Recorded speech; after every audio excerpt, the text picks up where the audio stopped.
నమస్కారం ఘంటారావానికి స్వాగతం. ముందుగా ప్రధాన అంశాలు. రాష్ట్రంలో నేటి నుంచి 10వ తరగతి పరీక్షలు.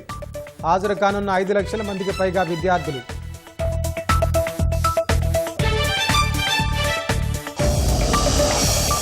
భవిష్యత్తు తరాల కోసమే మూసీ పునరుజ్జీవ ప్రాజెక్టు.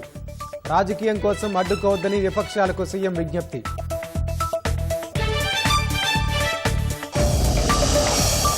మూసీ నిర్వాసితులను ఆదుకుంటామని రేవంత్ రెడ్డి హామీ. ఎట్టి పరిస్థితుల్లోనూ పేదలకు నష్టం కలిగించబోమని భరోసా.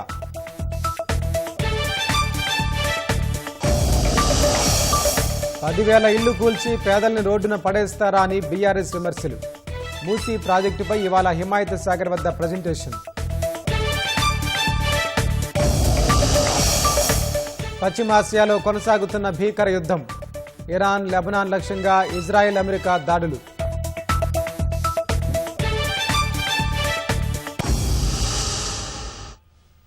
రాష్ట్రంలో ఇవాళ 10వ తరగతి పరీక్షలు ప్రారంభం కానున్నాయి. ఇవాల్టి నుంచి ఏప్రిల్ 16 వరకు కొనసాగనున్నాయి. 10వ తరగతి పరీక్షలకు 5,28,000 మంది విద్యార్థులు హాజరు కానున్నారు. వీరిలో బాలురు 2.67 లక్షలు, బాలికలు 2.60 లక్షల మంది ఉన్నారు. ప్రభుత్వ పాఠశాలలకు చెందిన 2,07,000 మందికి పైగా విద్యార్థులు పరీక్షకు హాజరు కానుండగా ప్రైవేటు పాఠశాలల నుంచి 2.5 లక్షల మంది పరీక్ష రాయనున్నారు. రాష్ట్ర వ్యాప్తంగా 2,676 కేంద్రాల్లో 10వ తరగతి పరీక్షలు నిర్వహించనున్నట్టు ఎస్ఎస్సి బోర్డు ప్రకటించింది. పరీక్షల్లో అవకతవకలు జరగకుండా చూసేందుకు 144 ఫ్లయింగ్ స్క్వాడ్లను ఏర్పాటు చేసినట్టు స్పష్టం చేసింది. ఉదయం 9:30 గంటల నుంచి మధ్యాహ్నం 12:30 గంటల వరకు పరీక్షలు కొనసాగనున్నాయి. విద్యార్థులకు పరీక్షకు హాజరయ్యేందుకు 5 నిమిషాల గ్రేస్ పీరియడ్ ఇచ్చారు. 9:35 నిమిషాల వరకు పరీక్షా కేంద్రాలకు అనుమతిస్తారు. 10వ తరగతి పరీక్షలపై మరింత సమాచారం మా ప్రతినిధి రమ్య అందిస్తారు.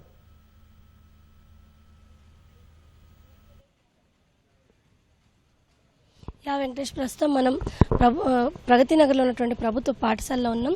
కొద్దిసేపటి నుంచి కూడా విద్యార్థులు 9 గంటల నుంచి వాళ్ళని పరీక్షా కేంద్రం లోపలికైతే అనుమతిస్తున్నారు. ఈ రోజు నుంచి ఏప్రిల్ 16 వరకు కూడా రాష్ట్ర వ్యాప్తంగా 10వ తరగతి పరీక్షలను అయితే నిర్వహించినట్లయితే ఈ పరీక్షలకు సంబంధించి ఇప్పటికే పూర్తి స్థాయిలో ఏర్పాట్లు చేయడం జరిగింది. విద్యార్థులు ఎవరు కూడా ఆందోళనకు గురి కావాల్సిన అవసరం లేకుండా ప్రశాంతంగా పరీక్షలు రాయాలని చెప్పేసి ప్రతి పరీక్షా కేంద్రంలో కూడా వెంటిలేషన్ కావచ్చు, అదేవిధంగా లైటింగ్కి సంబంధించి ఎలాంటి ఇబ్బంది లేకుండా ఉండేలా పూర్తి స్థాయిలో ఏర్పాట్లు చేశారు. మరోవైపు విద్యార్థులకు అవసరమైనటువంటి అన్ని రకాల అటు వైద్య సదుపాయం కావచ్చు, అదేవిధంగా వాళ్ళకు కావాల్సినటువంటి మంచినీరు వంటి సదుపాయాలు సైతం పరీక్షా కేంద్రంలో కల్పిస్తున్నట్టు ఇప్పటికే పాఠశాల విద్యాశాఖ అయితే ప్రకటన జరిగింది. నేటి నుంచి జరిగినటువంటి ఈ పరీక్షల్లో మొత్తం 5,28,239 మంది విద్యార్థులు హాజరు కానున్నారు. వీళ్ళలో 5,17,227 మంది రెగ్యులర్ విద్యార్థులు కాగా గతంలో ఒకసారి పరీక్ష ఫెయిల్ అయి మళ్ళీ మరొక మారు పరీక్ష రాస్తున్నారు 10,512 మంది ఉన్నారు. ఇక మొత్తం పరీక్ష రాస్తున్న వాళ్ళలో బాలుర విషయానికి వచ్చినట్లయితే కనుక 2,60,000 వరకు కూడా బాలురు ఉండగా అటు బాలికలు చూసినట్లయితే కనుక ఈ రెగ్యులర్గా రాసే వాళ్ళలో బాలికలు 2,56,000 వరకు ఉన్నారు. ఇక ఏదైతే గతంలో ఒకసారి ఫెయిల్ అయి మళ్ళీ పరీక్ష రాసిన వారిలో బాలురు 7,000 వరకు ఉండగా బాలికలు 3,400 మంది వరకు కూడా బాలికలు ఉన్నారు. ఇక మొత్తం రాష్ట్ర వ్యాప్తంగా 2,676 పరీక్షా కేంద్రాల్లో 10వ తరగతి పరీక్షలను అయితే నిర్వహించున్నారు. ఇక ఈ మొత్తం పరీక్షా కేంద్రాల్లో చూసినట్లయితే కనుక ప్రభుత్వ విభాగంలో 1,582 కేంద్రాలు, అదేవిధంగా ప్రైవేటు విభాగంలో 1,094 కేంద్రాల్లో పరీక్ష నిర్వహించిన. అయితే మొత్తం పరీక్ష రాస్తున్నటువంటి విద్యార్థులకి సంబంధించి ఎలాంటి ఇబ్బందులు లేకుండా ఏర్పాట్లు చేశామని చెప్పేసి విద్యార్థులు ప్రశాంతంగా పరీక్షకు హాజరవ్వాలని చెప్పి కూడా అధికారులు తెలియజేయడం జరిగింది. నేటి నుంచి ఏప్రిల్ 16 వరకు కూడా పరీక్షలు కొనసాగున్నాయి. ఉదయం 9:30 నుంచి మధ్యాహ్నం 12:30 వరకు పరీక్ష కొనసాగనుండగా గతంలో పరీక్షకు 1 నిమిషం ఆలస్యమైన పరీక్షా కేంద్రంలోకి అనుమతించకుండా ఉండేటువంటి నిబంధనలు అమలు ఉండే. అయితే ఈసారి అందుకు భిన్నంగా 5 నిమిషాల వరకు కూడా గ్రేస్ పీరియడ్ ఇస్తున్నామని చెప్పేసి, అంటే 9:35 వరకు కూడా విద్యార్థులు ఎవరైనా పరీక్షా కేంద్రానికి వస్తే వాళ్ళని పరీక్షా కేంద్రానికి అనుమతిస్తామని చెప్పేసి ఇప్పటికే పాఠశాల విద్యాశాఖ స్పష్టం చేయడం జరిగింది. అయితే ఎవరైతే విద్యార్థులు పరీక్షా కేంద్రానికి వస్తారో వాళ్ళు ఒకరోజు ముందుగానే పరీక్షా కేంద్రానికి వెళ్ళి వాళ్ళ కేంద్రాన్ని చూసుకోవాలని చెప్పి తద్వారా వీలైనంత తొందరగా పరీక్షకు హాజరయ్యేందుకు అవకాశం ఉంటుందని చెప్పేసి ఎలాంటి కన్ఫ్యూజన్ ఉండదు అని చెప్పి కూడా అధికారులు తెలియజేయడం జరిగింది. ఇక ఆర్టీసీని సైతం అటు విద్యాశాఖ కోరడం జరిగింది. ప్రత్యేకంగా 10వ తరగతి పరీక్షలు, అదేవిధంగా ఇంటర్మీడియట్ పరీక్షల నేపథ్యంలోనే ఏదైతే ఎగ్జామ్ సెంటర్స్ ఉన్నటువంటి పరిసర ప్రాంతాల్లో ఎక్కువ సంఖ్యలో బస్సులు నిర్వహించాలని చెప్పి కూడా కోరడం జరిగింది. తద్వారా విద్యార్థులు వీలైనంత సులభంగా పరీక్షా కేంద్రాలకు చేరుకునే అవకాశం కూడా కనిపిస్తుంది. ఇక మరోవైపు విద్యార్థులు ఎవరైనా హాల్ టికెట్ చూపించినట్టు వాళ్ళకి పరీక్షా కేంద్రానికి దగ్గరలోనే ఈ యొక్క బస్సు నిలిపేసే సౌకర్యాన్ని కూడా కల్పించడం జరిగింది. అయితే విద్యార్థులు ఎవరైతే పరీక్షా కేంద్రానికి వస్తున్నారో వాళ్ళు కేవలం జామెట్రీకి సంబంధించినటువంటి పరికరాలు మాత్రమే, అంటే scale, pencil, pen, eraser, sharpener ఇలాంటి వస్తువులు మాత్రమే తీసుకురావాలని చెప్పేసి ఎలాంటి ఎలక్ట్రానిక్ పరికరాలని పరీక్షా కేంద్రంలోకి అనుమతించబోము అని చెప్పేసి స్పష్టం చేయడం జరిగింది. ప్రస్తుతం మనం చూస్తున్న విద్యార్థులందరూ కూడా పరీక్షా కేంద్రాలకు చేరుకున్నారు. మధ్యాహ్నం 12:30 వరకు కూడా 10వ తరగతి పరీక్షలు అయితే కొనసాగనుంది. నేటి నుంచి ఏప్రిల్ 16 వరకు సైతం ఈ యొక్క పరీక్షలు నిర్వహించిన రాష్ట్ర వ్యాప్తంగా జరుగుతున్న పరీక్షల్లో ఎలాంటి అవకతవకలు లేకుండా చూసేందుకు మొత్తం 144 ఫ్లయింగ్ స్క్వాడ్లను ప్రత్యేకంగా ఏర్పాటు చేయడం జరిగింది. ఈ ఫ్లయింగ్ స్క్వాడ్లు ఎప్పటికప్పుడు పరీక్షా కేంద్రాలను విజిట్ చేసి అక్కడ ఏమైనా ఇబ్బందికర పరిస్థితులు ఉన్నాయా అనే విషయాలను కూడా ఎప్పటికప్పుడు గమనిస్తూ ఉంటారు. తద్వారా పరీక్షలు ఎలాంటి అవకతవకలు లేకుండా చూసుకునేటువంటి అవకాశం అయితే కనిపిస్తోంది. కెమెరా పర్సన్ బాలాజీతో రమ్య, ఈటీవీ న్యూస్, హైదరాబాద్. ధన్యవాదాలు రమ్య. హైదరాబాద్ షేక్పేట్ విద్యుత్ సబ్స్టేషన్ వద్ద అర్ధరాత్రి అగ్ని ప్రమాదం చోటు చేసుకుంది. కుతుబ్ షాహీ టూమ్స్ సమీపంలోని సబ్స్టేషన్ పక్కన నిల్వ చేసిన పాత టైర్లకు మంటలు అంటుకున్నాయి. మంటలు ఎగిసిపడి ఫుట్పాత్పై ఉన్న దుకాణాలకు మంటలు వ్యాపించాయి. అగ్నిమాపక సిబ్బంది 3 అగ్నిమాపక శకటాలతో మంటలను అదుపులోకి తీసుకొచ్చారు. షేక్పేట్ పరిసర ప్రాంతాల్లో విద్యుత్ సరఫరాను నిలిపివేశారు. గుర్తు తెలియని వ్యక్తులు టైర్లకు మంటలంటించి ఉండొచ్చని పోలీసులు భావిస్తున్నారు. ఈ విషయంపై పోలీసులు ఆరా తీస్తున్నారు.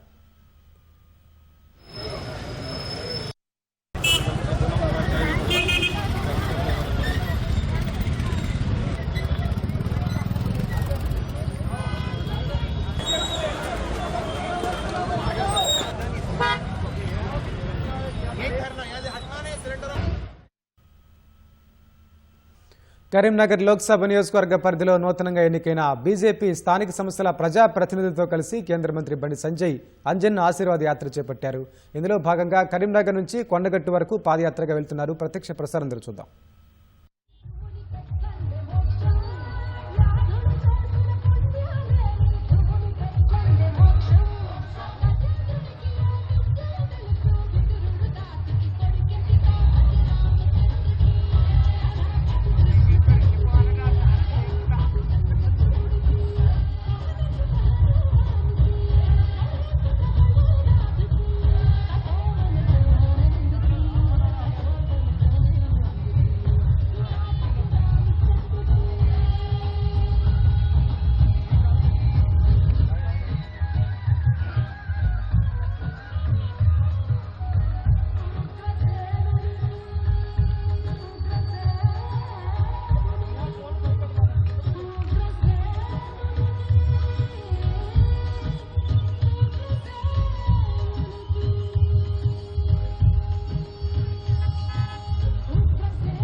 ఎవరికో నష్టం కలిగించడానికో ఆస్తులు తీసుకోవడానికో మూసీ ప్రాజెక్టు చేపట్టడం లేదని ముఖ్యమంత్రి రేవంత్ రెడ్డి స్పష్టం చేశారు.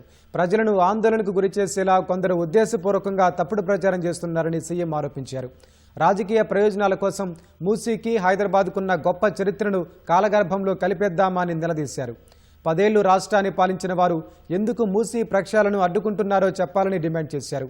భవిష్యత్ తరాల కోసం చేస్తున్న అభివృద్ధే మూసీ పునరుజ్జీవమని ముఖ్యమంత్రి పునరుద్ఘాటించారు. మూసీ పునరుజ్జీవ ప్రాజెక్టు ప్రజెంటేషన్లో ముఖ్యమంత్రి రేవంత్ రెడ్డి తన ఆలోచనలు, అభిప్రాయాలను వెల్లడించడంతో పాటు విపక్షాల ఆరోపణలను తిప్పికొట్టారు. ఒకనాడు ఎంత విశాలంగా ఉన్న మూసీ నది అలాంటి చరిత్ర ఈ రోజు కాలగర్భంలో కలిసిపోతుంది. రంగారెడ్డి జిల్లాలో మొదలైన మూసా ఈసా నది హైదరాబాద్ కు నగరకు రాగానే కలుషితం అయిపోయింది, వ్యర్థాలతో నిండిపోయింది. ఈ రోజు మీరు ఎంతసేపు ఉన్న రంగారెడ్డి జిల్లా హైదరాబాద్ కు పరిమితం అయిపోయి ఆలోచన చేస్తున్నాం. కానీ కిందున్న నల్గొండ గురించి ఒకరైనా ఆలోచన చేస్తుండ్రా? ఫార్మా కంపెనీల కాలుష్యము, నగరంలో వెదజల్లుతున్న కాలుష్యం, నగరంలో ఉన్న డ్రైనేజీలు, ఆత్మహత్యలు చేసుకున్న మనుషుల కలేబరాలు, అంబర్పేటలో ఉన్న శ్మశాన వాటికలు, ఈ మూసీ నదిలో చనిపోతున్న పశువుల కలేబరాలు, ఒక కాలుష్యం, అది కాలుష్యం దాటి విషంగా మారి ఈరోజు నల్గొండ ప్రజల జీవితాలను అతలాకుతలం చేస్తుంది. ఆ నదీ పరివాహక ప్రాంతంలో నివసిస్తున్న వాళ్లకు, ఆడపిల్లలకు పెళ్లి అయితే ప్రెగ్నెన్సీ ప్రాబ్లమ్స్ ఉన్నాయి. ఈ రోజు ఆ ప్రాంతంలో పిల్లనివ్వడానికి వెనక ముందు ఆలోచన చేస్తున్నారు. ఆ ప్రాంతంలో పండించే పంటలు ఈ నీళ్లను వినియోగించడం వల్ల తినడానికి ఉపయోగం లేని పరిస్థితులు వచ్చినాయి. నల్గొండ జిల్లా ప్రజలకి శిక్ష అవసరం ఉందా? ఇవాళ అడ్డుకుంటున్న వాళ్ళని ఒక 3 నెలలు వాళ్ళ కుటుంబ సభ్యులతోనే అక్కడ ఉండమనుండ్రి. ఒక కంటైనర్ హౌస్ ఇస్తాను నేను, ఒకవేళ గుడిసెలలో వాళ్ళకు ఉండడానికి ఇబ్బంది అయితే, విత్ ఆల్ ఫెసిలిటీస్. మీరు ఎందుకు వాళ్ళ జీవితాలతో చెలగాటం ఆడుకుంటుర్రు? వాళ్ళ జీవితాలలో వెలుగు రావద్దా? వాళ్ళ జీవితాలు బాగుపడొద్దా? వాళ్ళు ఈ దోమల నుంచి, మురికి నుంచి వాళ్ళు బయటపడొద్దా? వాళ్ళ పిల్లలు చదువుకోవద్దా? వాళ్ళకు వైద్యం అందొద్దా? వాళ్ళ అభివృద్ధి పదం వైపు నడవద్దా? ఈరోజు మూసీ నది పునరుద్ధరణ కార్యక్రమం బ్యూటిఫికేషన్ లేకపోతే లూటిఫికేషన్ అని కొంతమంది తెలివితేటలన్నీ ప్రదర్శించి ఏదైతే మాట్లాడుతుందో, ప్రాజెక్ట్ కాస్ట్ ఇక్కడ చూపించినాం. 21 కిలోమీటర్స్ ఉస్మాన్ సాగర్ నుంచి గాంధీ సరోవర్ 11.5 కిలోమీటర్స్ రఫ్లీ, Himayat Sagar to Gandhi Sarovar 9.5 kilometers roughly. Put together, the entire project cost is hardly 6,500 to 7,000 crores. In that project, Gandhi statue and building structure and everything may be 200-250 crores. Not even less than 1% of that project, or otherwise 2%. కొంతమంది రాజకీయ నాయకులకు ప్రయోజనం ఉండొచ్చు, తప్పుడు ప్రచారంతో స్వార్థం ఉండొచ్చు. దేవతలు యజ్ఞాలు యాగాలు చేసి లోక కళ్యాణం కోసం చేసినప్పుడు రాక్షసులు కూడా అడ్డుకోవడానికి వచ్చి అందులో రక్త మాంసాలు పోసేటోళ్ళు. లోక కళ్యాణం కోసం మంచి పనులు చేపట్టినప్పుడు సహకరించుకోవడానికి మీకు మనసు రాకపోతే పర్వాలేదు, అడ్డుకునే ప్రయత్నం చేయకండి దయచేసి. రేపు శాసనసభలో కూడా ఇది చర్చకు పెడతాను. శాసనసభలో మీరు వీలైనంత మేరకు సలహాలు సూచనలు ఇవ్వండి ముందుకెళ్ళడానికి. ఇంకా మీకున్న అనుభవాన్ని, మీరు ప్రపంచంలో చాలా చదువుకొని వచ్చారు. నకల్ మారనేకెళ్ళి అకల్ రహనా అంటారు. ఇన్ని ప్రాజెక్టులను చూసినాము, కనీసం వాటి నకలు కొట్టినా కూడా ప్రపంచంలో ఒక గొప్ప అద్భుతమైన కట్టడాన్ని మనం కట్టొచ్చు. దీనికోసం పెద్దగా సైంటిస్ట్ కావాల్సిన అవసరం లేదు, కామన్ సెన్స్ ఉంటే సరిపోద్ది. అది కూడా లేకుండా మాట్లాడితే ఇంకా నేను చేయగలిగింది ఏముంది? జాలిపడడం తప్ప. మీరందరూ తీర్మానం చేయండి, వద్దు ఈ ప్రాజెక్ట్ ఆపేద్దామంటే I don't have any issues. మీ అందరికి ఇష్టం లేని అభివృద్ధి నేను ఎందుకు చేస్తాను? ముందుకెళ్ళడానికి సూచన చేయండి. ఏ పేదవాడికి అన్యాయం జరగని, ఏ పేదవాడిని నిరాశ్రయం చేయం. ఈ ప్రభుత్వం పేదలకు ఇబ్బంది కలిగించడానికి, ఈ ప్రభుత్వం పేదలకు నష్టం కలిగించడానికి, లేకపోతే ఈ ప్రభుత్వం కొంతమంది రియల్ ఎస్టేట్ సంస్థలతో ఆర్థిక ప్రయోజనాల కోసం పనిచేయడం లేదు. ఈ ప్రభుత్వం మన నగరాన్ని, మన రాష్ట్రాన్ని గొప్ప అభివృద్ధి చెందిన నగరంగా, గొప్ప ఆర్థిక రాష్ట్రంగా నిలబెట్టాలనుకుంటున్నాము.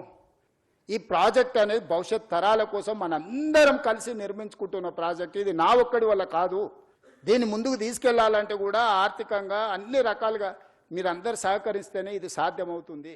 ఔటర్ రింగ్ రోడ్ వేసినప్పుడు కూడా కొందరు భూములు పోయినాయి, పోలేదా? ఈ భూములని పోయినప్పుడు వాళ్ళని ప్రభుత్వం ఒక మానవీయ కోణంలో ఆదుకునే ప్రయత్నం చేసింది, నష్టపరిహారాన్ని ఇచ్చినాం. ఈరోజు ఇంకా నేను అత్యధికంగా ఇస్తా అంటున్నా. ఆ రోజున చాలా కన్జర్వేటివ్గా, ఆ రోజున్న ఫైనాన్షియల్ కన్స్ట్రెయిన్స్లో ఎక్కువ ఇవ్వలేకపోయినారు. ఈరోజు సంపూర్ణంగా మనం అందిద్దాం అనుకుంటున్నాము. ఏం ఖర్చు పెడతామో చెప్పండి, హౌస్లో ఓపెన్ డిబేట్ చేద్దాము. పర్ పర్సన్ ఏమిద్దామో మీరు చెప్పండి. హార్డ్లీ 10,000 ఫ్యామిలీస్ ఉన్నాయి ఇప్పుడు ఈ మూసీ నది పరివాహక. మేము ఆల్రెడీ ఎన్యూమరేట్ చేసినాం. 4 నెలలు ఇంటింటికి వెళ్ళి ప్రతి దగ్గర ఆ ఇంటి వివరాలు అన్ని రాసుకొచ్చి డేటా కలెక్షన్ చేసిన 4 నుంచి 5 నెలలు కొన్ని వందల మంది అధికారులను మూసీ నది పరివాహక ప్రాంతంలో ఉన్న పేదల యొక్క వివరాలు అన్నీ సేకరించిన. చాలామంది ఏమనుకుంటారు, ఏం లేదు జస్ట్ తెచ్చి కూలగొట్టాలనుకుంటున్నాను. తప్పు. ప్రతి పేదవాడి వివరాలు నా దగ్గర ఉన్నాయి. మూసీ నది పరివాహక ప్రాంతంలో నిరాశ్రయుల వాళ్ళు ఎవరున్నారు, వాళ్ళ కోసం డబుల్ బెడ్రూమ్ ఇళ్ళు ఏవైతున్నాయో 10,500 ఇళ్ళు కేటాయించిన.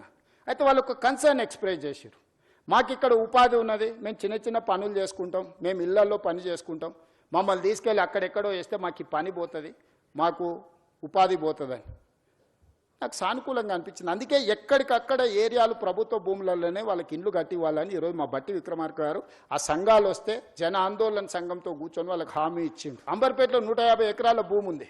ప్రభుత్వ కార్యాలయకు పోలీస్ అకాడమీ ట్రైనింగ్కి పోను. ఆ అంబర్పేట శాసనసభ నియోజకవర్గంలో మూసీ నది ఒడ్డున ఉన్న వాళ్ళందరినీ 20-25 ఎకరాలలో అక్కడ వాళ్ళకి ఇళ్లతో పాటు పాఠశాల కట్టి వైద్య సదుపాయాలు అందించి వాళ్ళకు ఒక క్వాలిటీ ఆఫ్ లైఫ్ని ఇవ్వాలని ఈరోజు మేము ప్రణాళికలు చేస్తున్నాం. పేదవాళ్లతో మాకున్న శత్రుత్వం ఏంది? పేదవాళ్ళ నిరాశ్రయులు చేయాలని ప్రభుత్వం ఎందుకు అనుకుంటుంది? పేదవాళ్ళతో శత్రుత్వం చేసినోడు తిరిగి మళ్ళీ అధికారంలోకి వస్తాడా? ఎక్కువ ఆలోచన ఏముంటుంది, ఇంకోసారి ముఖ్యమంత్రి కావాలి, మా ప్రభుత్వం రావాలని ఉంటుంది. అది రావాలంటే వాళ్ళకి మేలు చేయాలి, కానీ వాళ్ళని విధ్వంసం చేస్తే అది జరుగుద్దా? ఇది చేస్తే రేవంత్ రెడ్డికి చరిత్రలో ఒక పేరు వస్తుంది, కాంగ్రెస్ పార్టీకి ప్రభుత్వానికి మంచి పేరు వస్తుంది. ఈ వస్తే రెండోసారి కూడా మేము అధికారానికి దూరం అవుతామని కొంతమంది కడుపులో కుళ్ళు, మాటల్లో విషం, చూపుల్లో పగ, ఈ 3 కాంబినేషన్స్తోని దీన్ని అడ్డుకునే ప్రయత్నం చేస్తున్నారు. ఇక ఇదంతా మీకు అప్పచెప్పిన నా జిమ్మేదారి అయిపోయింది. మీరందరు దీన్ని కాపాడుకుందామా లేకపోతే కాలానికి వదిలేద్దామా మీరే డిసైడ్ చేయండి. ఓపెన్గా వెబ్సైట్ ఇచ్చిండ్రు, musi.telangana.government.in. మీకే ఓపెన్ ప్లాట్ఫామ్, ఓపెన్ డయాస్ మీతో షేర్ చేస్తున్నా నేను. ఎవరు డిపిఆర్ లేదు, ఎన్ని వేలు అవుతుందో తెలియదు, ఏం జరుగుతుందో తెలియదు, తెర వెనక ఇది జరిగింది, తెర ముందు అది జరిగింది. ఇక ఈ ఊహాగానాలకు, కాన్స్పిరసీ థియరీస్కి పులి స్టాప్ పెట్టండి దయచేసి. ఇంకా మీరు పెట్టినా కూడా నేను అనేది ఏం లేదు. ఈరోజు data centres, construction, landscaping biggest activity in the state, particular in core urban region. Water లేదు, వాటర్ స్కేసిటీ, గ్రౌండ్ వాటర్. ఈరోజు జూబ్లీహిల్స్లో చాలామంది శ్రీమంతులు ఉన్నారు. మీరు ఎంత శ్రీమంతులు అని ఉండండి, 300 ఫీట్లలో నీళ్లు దిగలరా మీరు? 1300 ఫీట్లు బోర్ వేసినా నీళ్ళు వస్తలేదు. నేను ముఖ్యమంత్రి, మా ఇంట్లోనే 1500 ఫీట్ల బోర్ ఉంది. నేను కూడా నీళ్లు పైకి తేలేకపోయినాయి. చెరువులు, కుంటలు, నాలాలు అన్ని ప్రక్షాళన చేసి నీటి ప్రవాహాన్ని స్థిరీకరించి మూసీ నదిలో నిరంతరం నీళ్లు పెడితే గ్రౌండ్ వాటర్ పెరుగుతుంది. ఈరోజు ఇల్లు కట్టుకునేటోళ్ళకు కూడా వాటర్ హార్వెస్టింగ్ మ్యాండేట్ చేసినాం. రోడ్డు మధ్యలో హార్వెస్టింగ్ వెల్స్ ఈరోజు కన్స్ట్రక్షన్ చేస్తున్నాం. నీళ్లను ఒడిసి పట్టుకోవాలని ఒక విధానాన్ని తీసుకొచ్చిన. హైదరాబాద్ నగరంలో నీళ్లు మీరు ఎక్కడ లోపలికి తెచ్చినా కొద్దిగా అందులో కాలుష్యం ఎక్కువ ఉంటుంది. బియాండ్ ఏ పాయింట్ మీరు బోర్ డ్రిల్ చేసి వాటర్ తెస్తే ఆ వాటర్ దేనికి ఉపయోగం ఉండదు. అదేవిధంగా కన్స్ట్రక్షన్కు మనం అత్యధికంగా ఖర్చు పెట్టి రిజర్వాయర్స్ చేసి మనం పంపింగ్ చేసి వాటికి నీళ్ళు ఇస్తే వేలాది కోట్ల రూపాయల పెట్టుబడులే కాదు, రాష్ట్రానికి కూడా లక్షలాది కోట్ల రూపాయల పెట్టుబడులు వస్తాయి. రాష్ట్రానికి 1000 కోట్ల రూపాయల ఆదాయం వస్తుంది. ఇదంతా గ్రోత్ ఇంజన్ కింద మారుతుంది. రాష్ట్రం యొక్క ఎకనామిక్ యాక్టివిటీ మారుతుంది. ఈ రోజు మనం చేయబోయే పని 100 సంవత్సరాల క్రితం నిజాం చేసిన పనుల్ని ఈ రోజు మనం ఆస్వాదిస్తున్నాము. 100 సంవత్సరాల క్రితం వారసత్వ సంపదను నిజాం అందించను కాబట్టి చార్మినార్ చూడడానికి వెళ్తున్నాం, అంతకంటే ముందున్న గోల్కొండ దగ్గరికి వెళ్తున్నాము. లేకపోతే హైకోర్టు ఈరోజు ఎక్కడున్నది, ఉస్మానియా హాస్పిటల్ ఎక్కడున్నది, సిటీ కాలేజ్ ఎక్కడున్నది, సాలార్జంగ్ మ్యూజియం ఎక్కడున్నది, నిజాం కాలేజ్ ఎక్కడున్నది, ఇవన్నీ గొప్ప వారసత్వ కట్టడాలు చరిత్రతో పాటు ఒక నాలెడ్జ్ హబ్గా క్రియేట్ చేసింది కాబట్టి ఈరోజు మనం గొప్పగా రాణించగలిగినాము. మనం వచ్చిన తర్వాత గొప్పగా కట్టుకున్నది ఒకటి చెప్పండి. 75 సంవత్సరాల స్వతంత్ర భారతంలో అద్భుతమైన కట్టడం, చరిత్రలో మనకు పేరు తెచ్చిపెట్టగలిగిన కట్టడం ఒక్కటైనా మనం కట్టుకోగలిగినమా? వరంగల్ వెళ్తే వేయి స్తంభాల గుడి చెప్పుకోవాలి, రామప్ప మందిరం చెప్పుకోవాలి, అలంపూర్ వెళ్తే శక్తిపీఠం గురించి చెప్పుకోవాలి, కృష్ణానది పరివాహక ప్రాంతంలో రాజులు కట్టిన గొప్ప గొప్ప మందిరాలను చెప్పుకుంటున్నాం తప్ప మనం చరిత్రకారులం కావాల్సిన అవసరం లేదా? మన చరిత్రను తిరిగి మళ్ళీ రాసుకునే అవకాశం మనకు వచ్చినప్పుడు మనం వదులుకోవాలా? పేదల ఇల్లు కూల్చి మూసిని అభివృద్ధి చేస్తారా అని బీఆర్ఎస్ ప్రశ్నించింది. 10,017 ఇళ్లను నేలమట్టం చేసి లక్షల మందిని రోడ్డును పడేసి ఏం ప్రగతి సాధిస్తారని నిలదీసింది. ప్రభుత్వం మూసీ ప్రాజెక్టుపై వివరణ ఇచ్చిన నేపథ్యంలో బీఆర్ఎస్ కూడా ఇవాళ ప్రజెంటేషన్ ఇవ్వనుంది. హిమాయత్ సాగర్లో జరిగే ఈ కార్యక్రమానికి మాజీ మంత్రి కేటీఆర్ సహా పార్టీ సీనియర్ నేతలు హాజరు కానున్నారు. మూసీ నది పునరుజ్జీవ ప్రాజెక్టుపై రాష్ట్రంలో రాజకీయ వేడి కొనసాగుతోంది. ప్రాజెక్టు అమలు విధానం, భూసేకరణ, నిర్వాసితుల పునరావాసం వంటి అంశాలపై ప్రధాన ప్రతిపక్షం బీఆర్ఎస్ క్షేత్రస్థాయిలో పోరాడుతోంది. ప్రభుత్వ నిర్ణయాలు ప్రజలకు నష్టం కలిగించేలా ఉన్నాయని ఆరోపిస్తూ ఇప్పటికే వివిధ కార్యక్రమాలను చేపట్టింది. మూసీ నది పునరుద్ధరణ పేరుతో భారీ స్థాయిలో సర్కార్ భూసేకరణ చేపడుతోందని, నదీ పరివాహక ప్రాంతాల్లో నివసిస్తున్న పేదలు, చిన్న వ్యాపారులపై ప్రభావం పడుతుందని బీఆర్ఎస్ ఆందోళన వ్యక్తం చేస్తోంది. కాంగ్రెస్ ప్రభుత్వం మూసీలో చేసేది బ్యూటిఫికేషనా, ల్యూటిఫికేషనా చెప్పాలని బీఆర్ఎస్ శాసనసభాపక్ష ఉపనేత హరీష్ రావు డిమాండ్ చేశారు. మూసీ ముసుగులో CM Revanth Reddy real estate వ్యాపారం చేస్తున్నారని ఆరోపించారు. నదిని ప్రక్షాళన చేయకుండా లక్షలాది కుటుంబాలను రోడ్డుపైకి తెచ్చేందుకు యత్నిస్తున్నారని హరీష్ రావు దుయ్యబట్టారు. మూసీని నిజంగా శుద్ధి చేయాలి, మూసీలోని మురికిని పారదోలాలంటే నువ్వు ఎస్టీపీలు ఫాస్ట్ గట్టు, గోదావరి నీళ్లను తెచ్చి, కాళేశ్వరం నీళ్లను తెచ్చి మూసీలో నీళ్లు వెయ్యి. మూసీలో కలుస్తున్న ఇండస్ట్రీస్ ఏవైతున్నాయో, కలుషిత నీరు వదులుతున్నటువంటి పరిశ్రమలను గుర్తించి వాటిని షిఫ్ట్ చేసేయడానికి ముందు ప్రయత్నం చెయ్యి. ఇది చేయకుండా ఇవాళ 10,017 ఇండ్లు గులగొడతా అని చెప్పి ఇది గవర్నమెంట్ ఇచ్చిన గెజిట్ నోటిఫికేషన్. 10,017 ఇండ్లు అంటే ఎన్ని లక్షల జీవితాలు కదా. 1,00,000 జీవితాల్ని కూలుస్తా అంటున్నావు నువ్వు. గాంధీ విగ్రహం పెట్టడానికి 10,017 ఇండ్లు కూల్చడం అవసరమా? మూసీ నదిని శుద్ధి చేయడానికి ఈ 10,017 ఇండ్లు కూల్చడం అవసరమా? మూసీ శుద్ధి చేయడానికి ఈ 3,279 ఎకరాల భూసేకరణ అవసరమా? అసలు ఏంది, నువ్వు మూసీ శుద్ధి చేస్తావా, రియల్ ఎస్టేట్ వ్యాపారం చేస్తావా? అంటే నీకు ఒక విజన్ లేదు, నీకు ఒక ప్రణాళిక లేదు, నీదంతా రియల్ ఎస్టేట్ వ్యాపారం. రియల్ ఎస్టేట్ దందా కోసమే పాపం పేద మధ్యతరగతి ప్రజల ఇండ్ల మీద పడ్డావు నువ్వు. మూసీ పునరుజ్జీవ ప్రాజెక్టుపై ప్రభుత్వ ప్రజెంటేషన్ సహా సీఎం రేవంత్ రెడ్డి విమర్శలకు బదులిచ్చేందుకు బీఆర్ఎస్ సిద్ధమైంది. రాజేంద్రనగర్ నియోజకవర్గం హిమాయత్ సాగర్లో ఇవాళ ప్రజెంటేషన్ ఇవ్వనుంది. బీఆర్ఎస్ కార్యనిర్వాహక అధ్యక్షుడు కేటీఆర్ సహా బీఆర్ఎస్ నేతలు ఈ కార్యక్రమానికి హాజరు కానున్నారు. బీఆర్ఎస్ హయాంలో మూసీ ప్రక్షాళన కోసం చేపట్టిన అభివృద్ధి పనులను ప్రజెంటేషన్లో వివరించనున్నారు. ఒక్కరిని నిర్వాసితుల్ని చేయకుండానే ఎలా అభివృద్ధి చేశామో చెప్పనున్నారు. మూసీ సుందరీకరణ అభివృద్ధికి తాము వ్యతిరేకం కాదని, ఎవరికీ నష్టం జరగరాదన్నదే తమ అభిప్రాయమని బీఆర్ఎస్ నేతలు అంటున్నారు.